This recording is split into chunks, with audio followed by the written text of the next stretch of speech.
Well, there's a passage that I was about to read, that is Sunday, March 11th, 1883.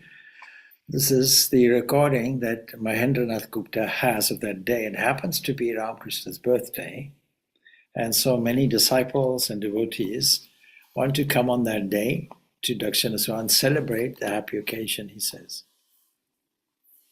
And the beauty about this book is that the full description is there.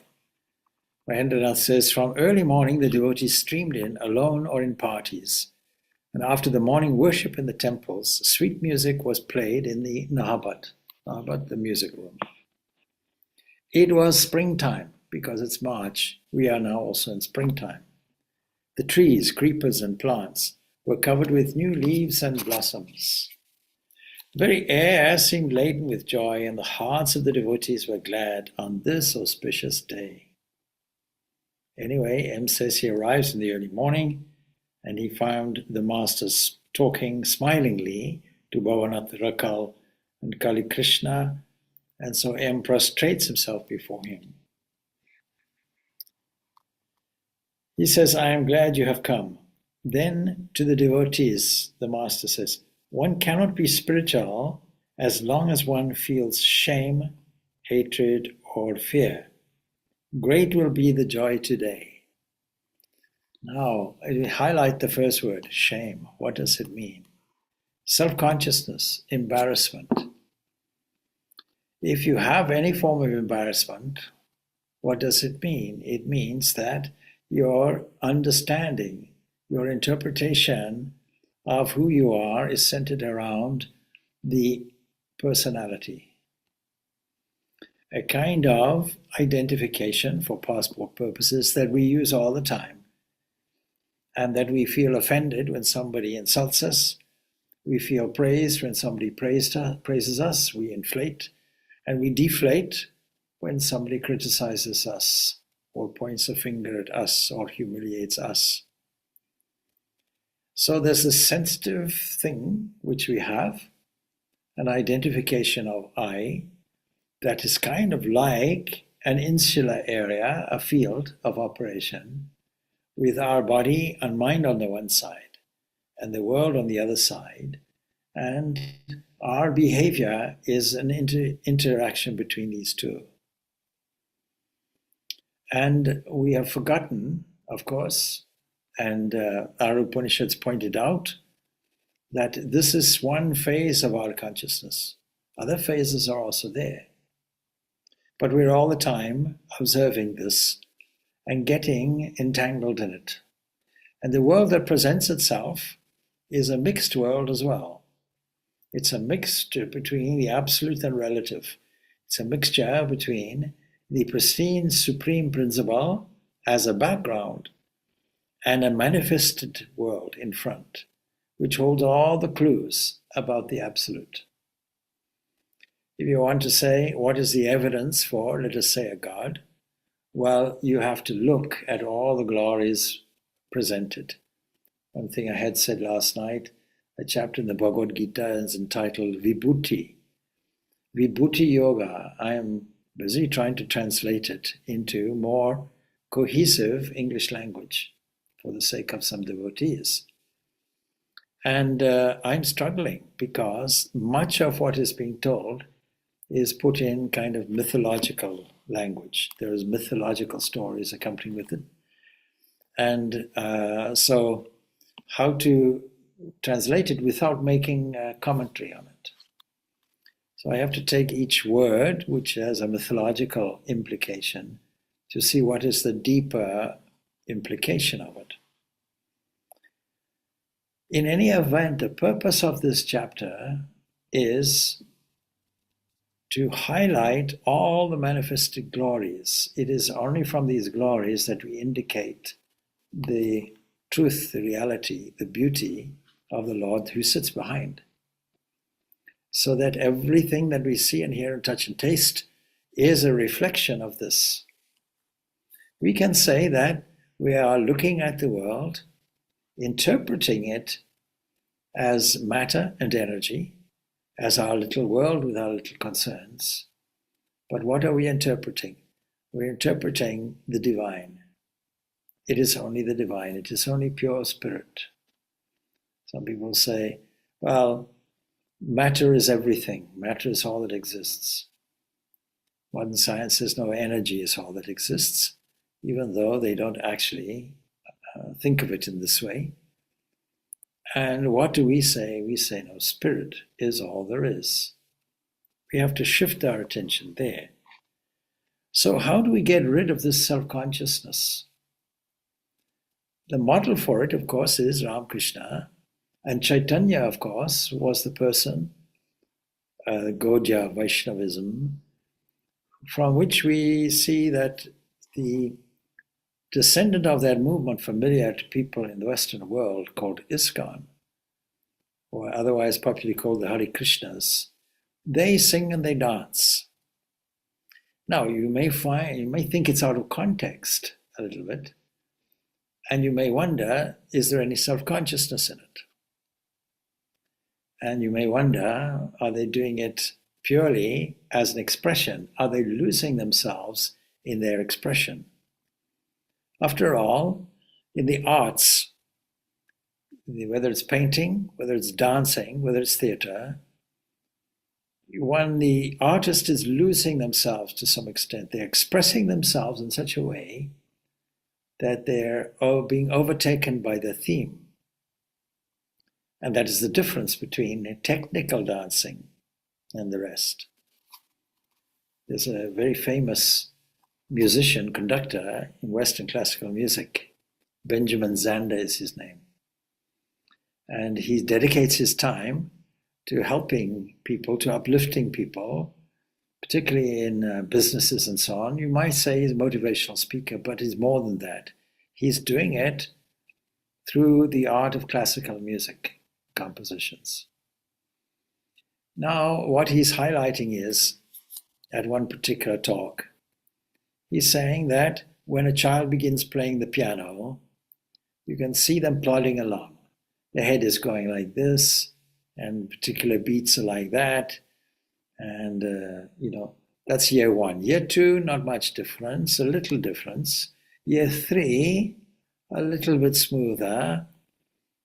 By the time some years have passed, let's say 5, 6 years, fluent player. What is the difference? The difference is in between the intervals of the notes. The first few years are all technical. And the technical, year by year, yields to the feeling of it, the flow of it, so that it is one continuous piece, not music with separate notes in it. Same thing with painting. You can paint by numbers. You can buy something and you can fill in the colors and what have you. No skill in it. Somebody's already made a template for you. But look at the artistry where you stand with a blank canvas and have some idea, possibly, or maybe abstract painting, that is, allow what is going through the mental field, all your feelings and thoughts and impressions, and allowing it to form on canvas. That is the difference between an artist and simply a mere technical person. So there has to be a right brain movement, as we call. The right brain has to come in. And there's a man called Ian,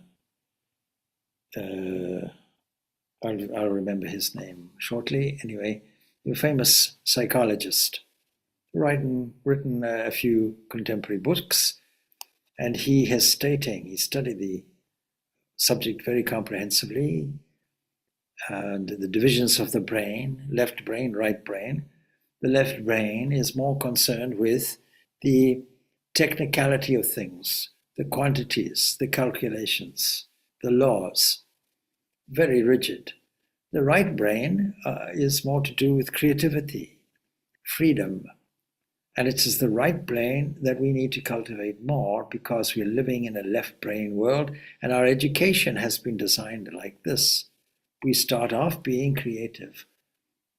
The whole purpose, it seems, of our modern education system is to completely eliminate all our creativity and stamp it out. So by the age of let's say 18, 19 years of age, that is completely gone from us. And the result is we become more foolish.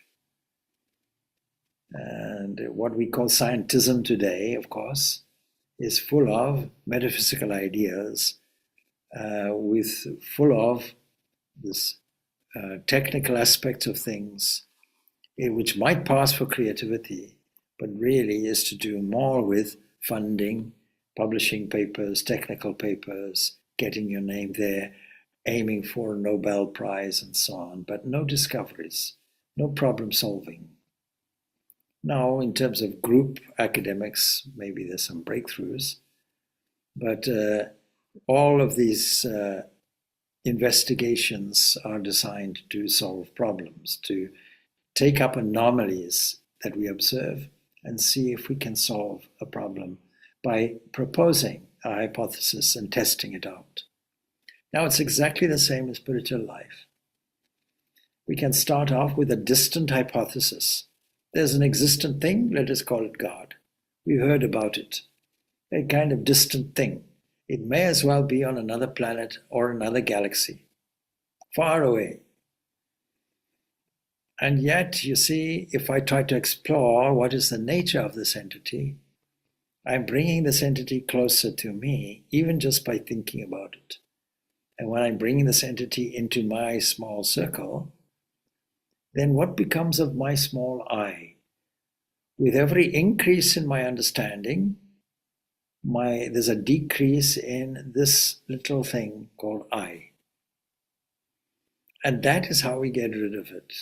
Two ways of getting rid of this ego. One is to see the divine in all beings. And we can use our creative imagination for that. We have to. And then the other way is to feel that there is a flow of this divine energy flowing through all parts, be they human limbs, be they the sun, be they the moon, what we call parties, that is limiting adjuncts or manifesting adapters, as I prefer to call it. So the problem that we have centrally is self-consciousness, not of a superior type, not of a fundamentally profound type, but a highly superficial type. And so shame, he mentions, as long as one feels shame, hatred or fear, he mentions these three. Why does he highlight these three things? So we've mentioned shame. Then what about fear? Fear and shame actually go together. If I make a fool of myself, supposing I say, I feel so joyful, I feel filled with the glory of the divine, and I spontaneously burst out in expression, for most people, probably, the next second will be, well, let me not make a show of myself. What will people think of me? How will my reputation look? I'm not a good dancer. What will they think? Will they criticize my dancing? They'll think I've gone mad. So, hatred is also there. That seems out of step. So, shame, fear, and hatred. Or he puts it, hatred and fear. We can all put it under the same umbrella. You see, I hate myself. Because I hate myself, I'm not going to display myself. Maybe others will hate me.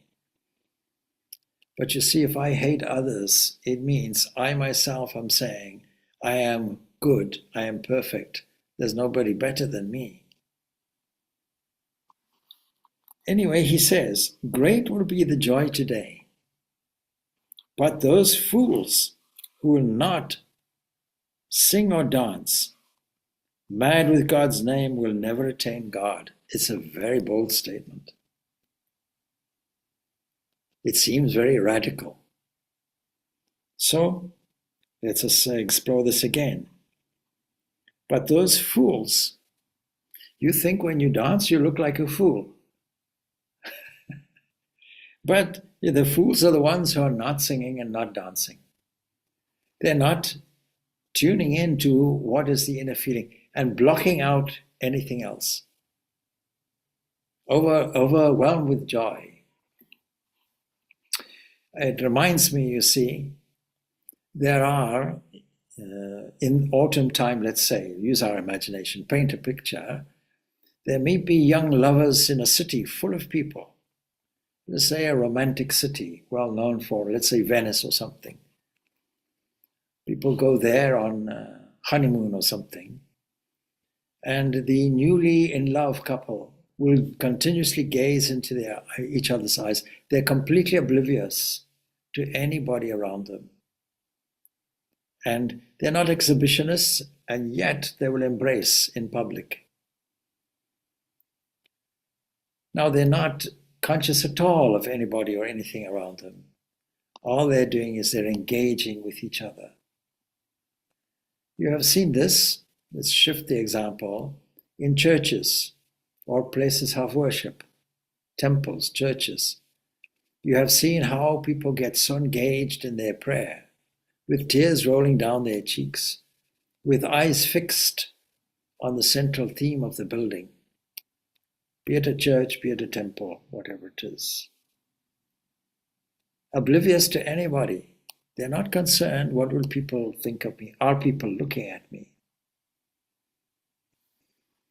Now, that seems to us the only reason why we think it's a radical statement that is being made is because it poses a series of questions.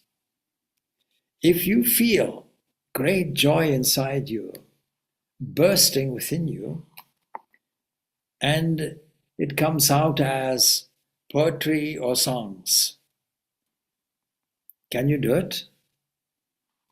Can you spontaneously go into a dance movement,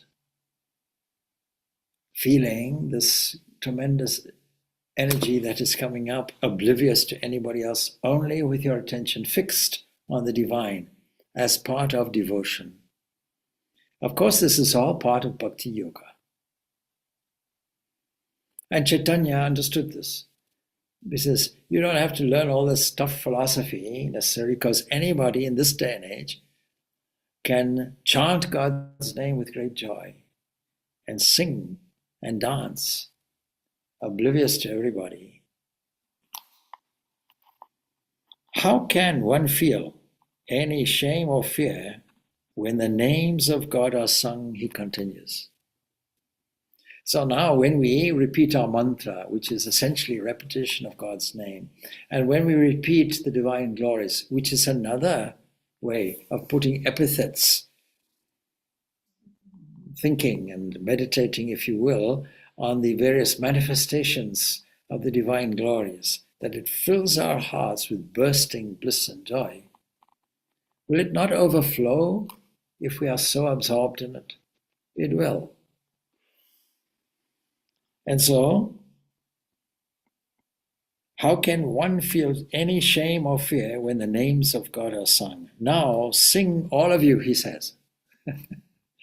Now, of course, it does help to do it communally, because everybody's doing it. You look to one side, is he there? Yeah, okay, it's all right. Not shy. Somebody once told me, and I have seen it too, see, in Christianity, there's a difference between Catholics and Protestants. Protestants sing their lungs out. Catholics kind of mutter and see, is anybody else singing with me? Maybe I leave it to the choir. A little self-conscious, as if it's an embarrassment to sing. The wonderful culmination of Beethoven's Ninth Symphony, if you get to hear it all the way through, is a unique insertion, because he can't express any more with musical instruments. He can only express it now with the human voice. And so it's, for the first time in a symphony, you find choirs singing, bursting out. Now, the question is, what happens then if we still feel a little shy and what happens if our nature is not like that? If we are much more silent and meditative, yes, you'll have people like that also. But that's not the thing. The thing is what is happening internally. And you may not wish to express it, the internal to the external.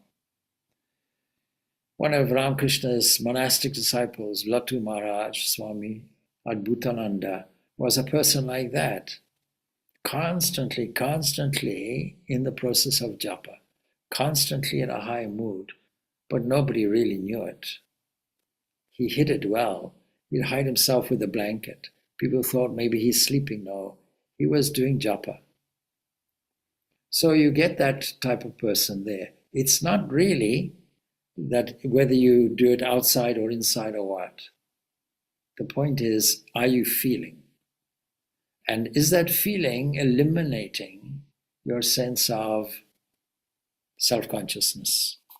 Self-consciousness being a sense of embodiment, a sense of identity, personality, etc. The text goes on, Bhavanath and his friend Kali Krishna sang. Of course, if you are in a community and singing is an obvious thing to do, you'll sing. And as Sri Ramakrishna himself listened to the song, he remained absorbed in meditation. There's the contrast. He wasn't getting up and singing. He was meditating because all that brought on a much deeper mood in him, meditation. If you can access that meditation so easily as Ramakrishna can do it, through practice. And practice means a continuous steering of your attention to the divine. In all your activities, one common question is there, amidst all the activities that we have to do in life. We're so busy. We haven't got time for spiritual practice. Misunderstanding that every activity is a spiritual practice. You take one unit activity, and from start to finish, you make it a flower offering to the divine. And once you've offered your offering, and this even with the most mundane, boring, repetitive activities. In fact, you could do it even more easily with that, because supposing you have an allocation of attention, the mind is divided, let us say, and with a simple routine task, let us take an example, sweeping the floor. Broadly, you know that you can be sweeping, but you can be thinking as well. So actually, the more repetitive and mundane the task, the more opportunity is to take that portion of the mind that is not being used and use it in order to attend to the divine. That means you're absorbed. So Ramakrishna, with this singing, becomes absorbed in meditation. And after a while, Kali Krishna whispered something to Bhavanath. Then he bowed before the master and rose. Sri Ramakrishna was surprised. He asked, "Where are you going?" He's going away on a little business. What's it about? Now he's down from meditation. He's now dealing with practical things. He's now asking questions, so adaptable to suit the person, showing an interest in where are you going, what are you doing. He's going to the Baranaga Working Men's Institute. It's his bad luck. A stream of bliss will flow here today. He could have enjoyed it, but how unlucky. So this is a small example of a few things. Firstly, every single part of this drama, it's a real drama, it's a historical drama. Every part of this drama, every word of this drama is pregnant with meaning. And all we have to do with any scripture is what we call Lectio Divina. We open a passage with a trust, with a faith. Wherever I open it, it will be the voice of the divine coming through to me personally. and speaking to me, then what should I be doing? I should be listening. And the listening is structured. It's called Shravana, Manana, Nitithyasana, that is, listening, and then reflecting on it, and then meditating on it. Now we could be meditating, of course, on the deep meaning of dance as such. And here's how a string of thoughts can operate in a chain. So first thought might be, imagine now all these devotees dancing and I'm also dancing. I can feel the current of love flowing. And as I dance, I can feel my limbs flowing. And there's only me and the Lord. There's only me and my divine. That's all. And now I feel it as a kind of flow, a kind of divine current of grace flowing through. And now I feel part of it, like water molecules feel part of a river. And now I'm fully swaying and dancing with the cosmic divine dancer. We are dancing together, only I'm no longer dancing. It is he who is moving my limbs. That kind of thing, you see, that can be a whole meditation by taking a small passage. But the principle is this, that we should do away with shame, hatred, and fear. And there's every reason why he highlights these three things: shame, hatred, and fear. Now we can take stock of ourselves as well to see to what degree do we have this self-consciousness. I remember a passage where Ramakrishna with the young boys there, and he's there in Dakshinaswar, and the Hooghly River, which is part of the Ganga, the Hooghly River being attached to the sea, as it were, when the tide comes in, sometimes creates a massive wave, something like a small tsunami that's coming up the river. And this is at night. Ramakrishna's calling, come on, come and see this. And by the time they reach the spot where he's viewing it, the whole thing is gone. This is what happened to you. I called you, you didn't come. Oh, we were busy putting our clothing on. And there he is standing naked. And with all of his actions, there's a message, you see. What is, all this self-consciousness is there. So this is, so whatever passage you read in this book, I don't know exactly what it was or who it was, but there are some people who would be inclined toward that, and you may say they're operating like a madman, but it's an optional thing. That's not the important thing. The important thing is, what am I feeling? And the rest will be the rest. And it can end up as a deep, profound inward movement of meditation, or an outward expression, or both. And Ramakrishna could do both. On the turn of a pin, he could do it. When he was in the mood, and his voice was sweet, and his dance movements were graceful.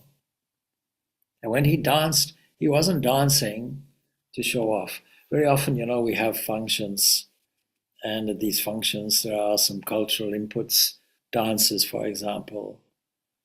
And you finish the dance, everybody claps. And I cringe. I cringe because in a temple, it's not a performance. It should not be a performance. It should be an expression of divine love. It should be an expression that not only has the inward movement expressed through the limbs movement in the dance, being absorbed in that, unaware of anybody else, and the audience's response on the other side.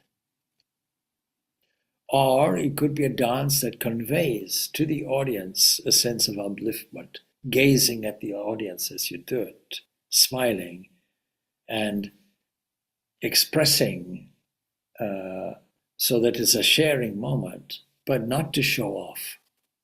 There's a big difference. So that is one passage. I don't know if your question was answered or not. If not, you continue the question.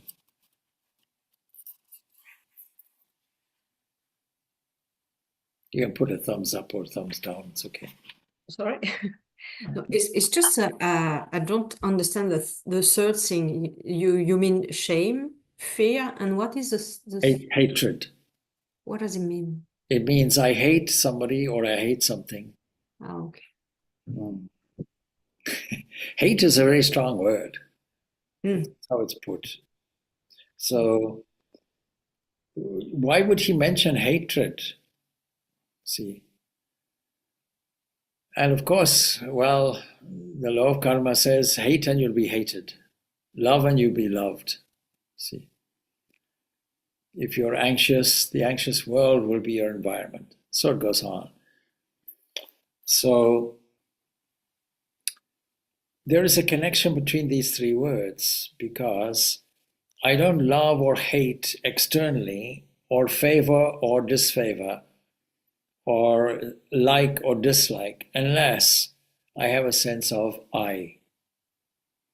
And the I that we have is the eternal I misplaced, mixed up, misidentified with the object which we call body and mind.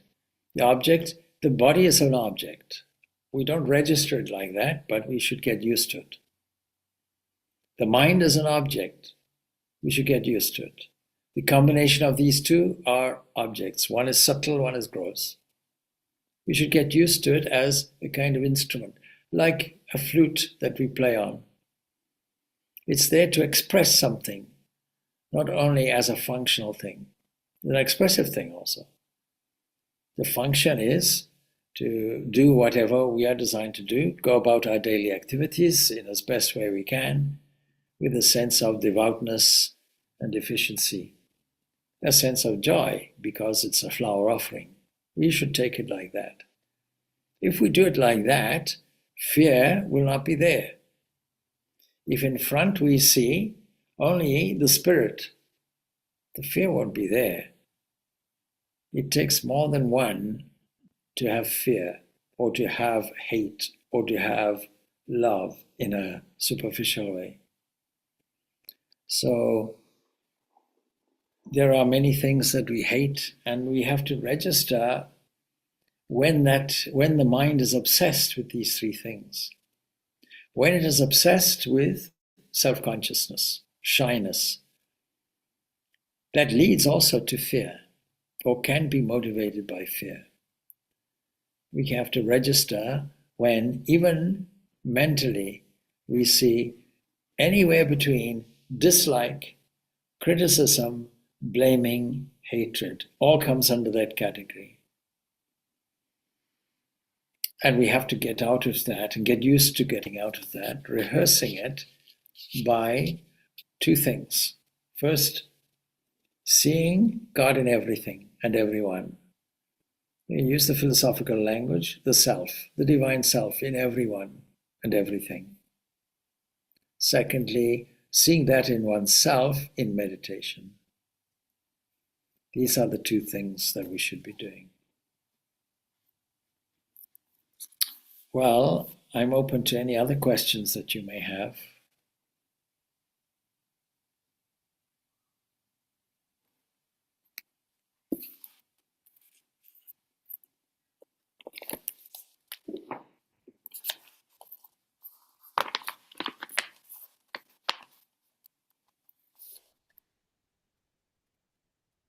Just maybe another thing, Swami, because I think I remember I've read somebody in the words of Sharada Devi that maybe, or maybe not, is that when you sing, it's just like song makes the birds of the trees, just like karma going out. Also, it's I don't know if I translate good.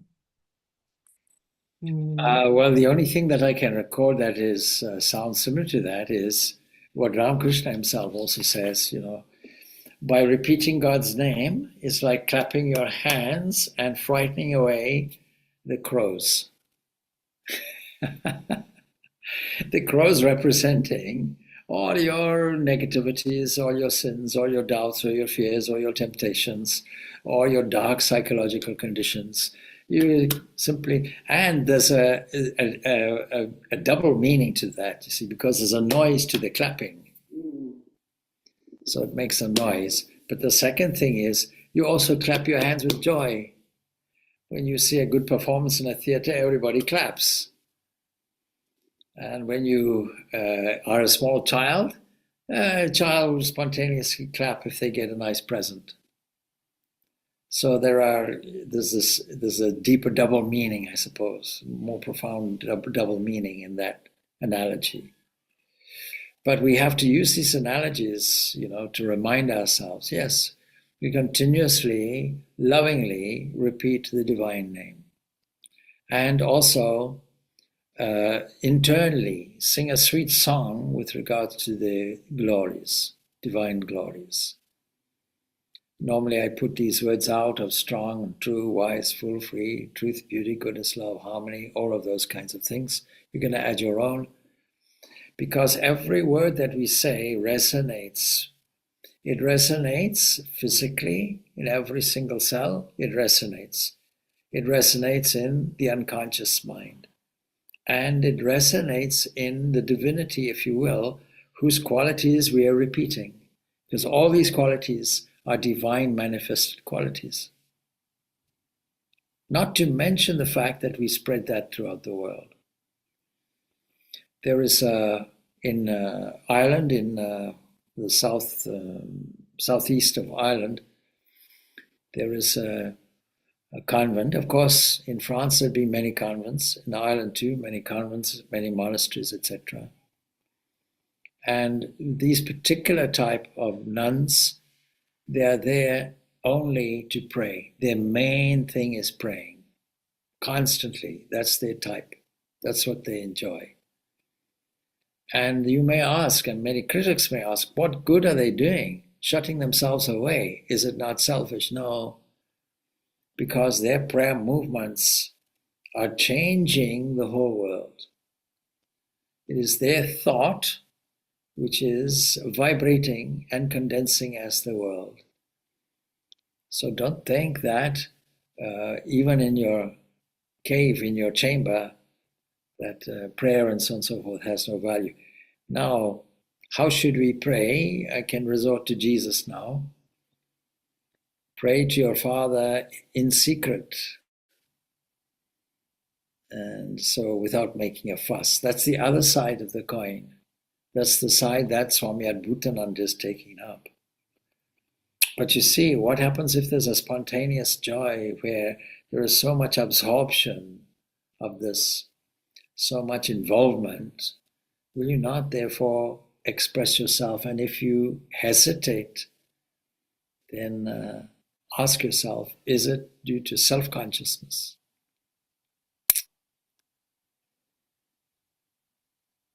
There's one small stanza here. I'm going to quote from the 8th chapter of the Bhagavad Gita there. See? It begins, Anyachitaha satatam yo mam smarti nityasaha. I am easily attainable. We want an easy path. So if you want to access the divine, we are being assured that it's easily attainable. It's not a difficult process. But who is it easily attainable by? By that ever steadfast spiritual practitioner, spiritual aspirant. You, me, everybody. Who constantly remembers me every day and thinks of none else. Our challenge is, can we constantly think of that divine every day, every moment of the day? Practicing the divine presence is how we put it. The Brother Lawrence's book. That's that all our movements, all our activities should be exactly that, practicing the divine presence. Swami, I have a Swami. Yes. In work last week, I met a young person, and she was almost seemed a bit possessed, and then come out with very negative and quite dark information. And she's only 13. And I'll be 13. yeah, and I could really feel shivers up my spine. And it made me think about moving beyond a negative feeling to something more demonic, and how do we understand that? Hmm.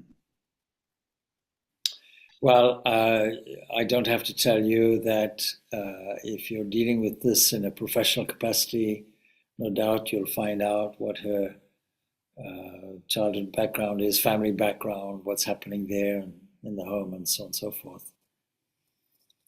And I appreciate that context, but there was something deeper in it that felt, yeah.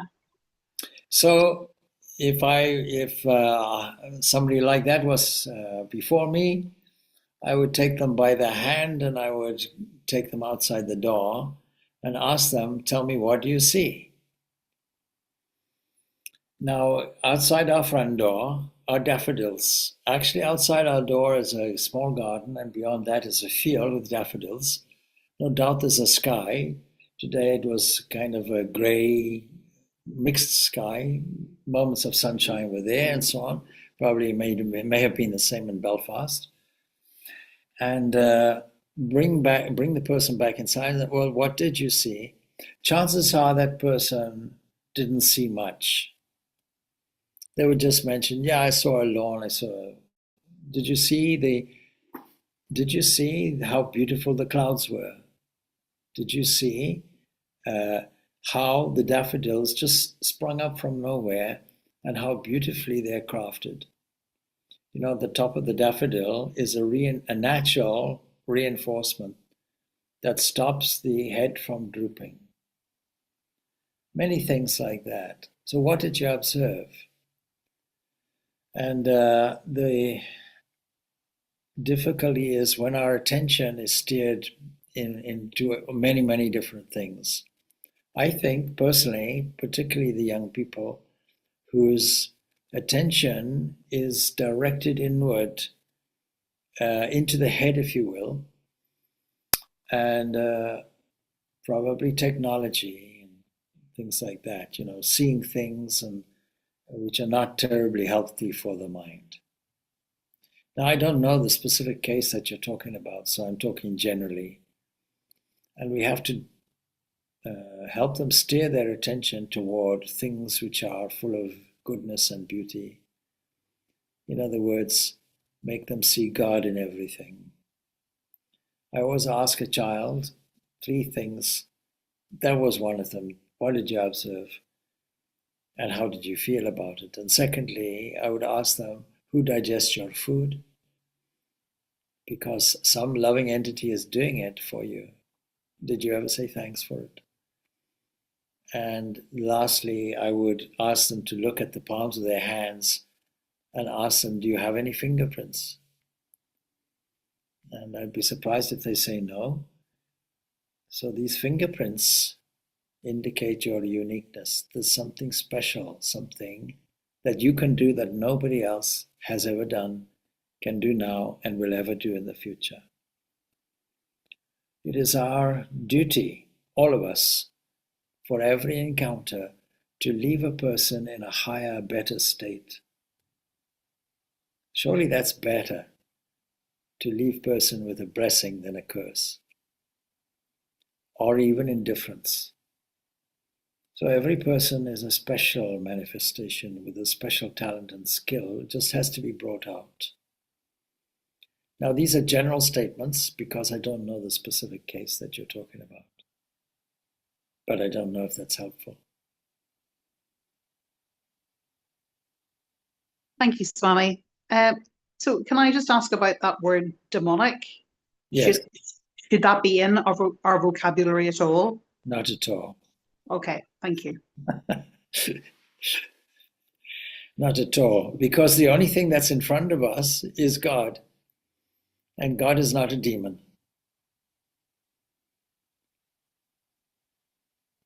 Yes, that shouldn't be in our language. Yeah. Now, you may say, but it's all over. It's all over the scriptures. Demons and devils is all over the scriptures. It's there in the Hindu historical epics, and Rakshasas, Ashuras, all of these kinds of things, and interpreted in English as demons, you see. But then we all have the art of transforming demons into diamonds. There's an art to it. We are all professionals, transformers from one state to the next, using the raw materials that we have. So we won't classify anybody in this way, actually.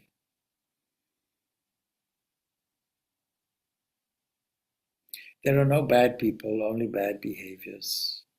And those can be corrected. Some more difficult than the other because difficult to change habits.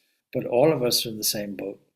All of us have an accumulation of habits, some good, mostly not.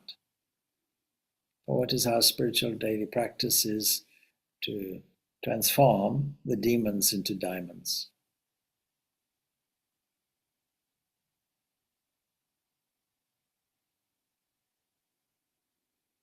Thanks, Swami. These are general answers, though, and so I don't know your specific case, but hopefully it forms some basis that was helpful. Well, we'll leave it at that then. Om Shanti, Shanti, Shanti. Peace, peace, peace be unto all. Thanks. Thank you, Swamiji. Thank you, Swamiji. Thank you, Swamiji. Thank you, Thank you, Swamiji. Thank you so much. Thank you.